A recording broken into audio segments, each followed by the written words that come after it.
Big boss Telugu 9 ఈ వారం నామినేషన్స్లోకి వెళ్ళిన వాళ్ళు ఎవరో చూద్దాం. హౌస్లో ఆర్గ్యుమెంట్స్, మిస్అండర్స్టాండింగ్స్, స్ట్రాటజీస్ అన్నీ కలిసి నామినేషన్స్ హీట్ పెంచేశాయి. బిగ్ బాస్ కబుర్లకు స్వాగతం. నేను మీ రాజ్ కుమార్. మనసుతో విందాం, మదిలో మాట చెప్పేద్దాం.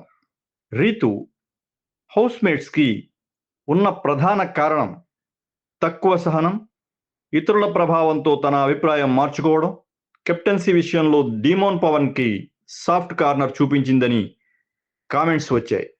తరచూ ఎమోషనల్ అవుట్బస్ట్ కూడా నామినేషన్స్ కారణమైంది.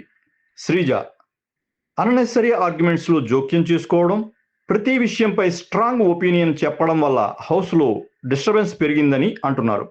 అలాగే హార్ష్ వర్డ్స్ విన్నప్పుడు చాలా త్వరగా అప్సెట్ కావడం హౌస్మేట్స్కి రీజన్ అయింది.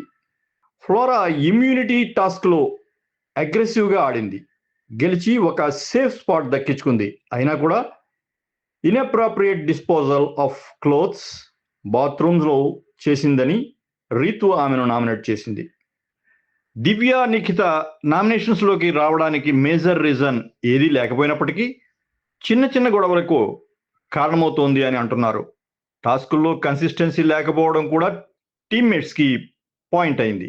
సంజన అన్నెసరీ డ్రామా, ఆరగెన్స్ మరియు అబద్ధాలు ఆడడం, ఒప్పుకోకపోవడం, యాటిట్యూడ్ కారణంగా నామినేషన్స్కి గురైంది. కెప్టెన్సీ సమయంలో హ్యూమన్ రిలేషన్స్ ఇగ్నోర్ చేసిందని కూడా సీరియస్గా బ్లేమ్ చేశారు. హరీష్ మీద హౌస్మేట్స్కి ఉన్న అభిప్రాయం ఏమిటంటే ఇతరుల మాటలకి అస్సలు సంబంధం లేకుండా స్పందించకుండా ఉండడం, పర్సనల్ ఇష్యూస్ని టాక్టికల్గా హ్యాండిల్ చేయలేకపోవడం, కొంతమంది కంటెస్టెంట్స్తో పాజిటివ్ బిహేవియర్ చూపించకపోవడం కూడా రీజన్ అయింది. ఇప్పుడు ఒకటే ప్రశ్న, ఈ డేంజర్ జోన్ నుంచి ఎవరు బయటపడతారు?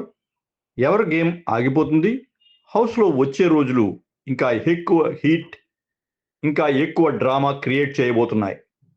మీ గెస్ కామెంట్స్లో రాయండి. మరిన్ని బిగ్ బాస్ అప్డేట్స్ కోసం మా ఛానల్ని సబ్స్క్రైబ్ చేయడం మర్చిపోకండి.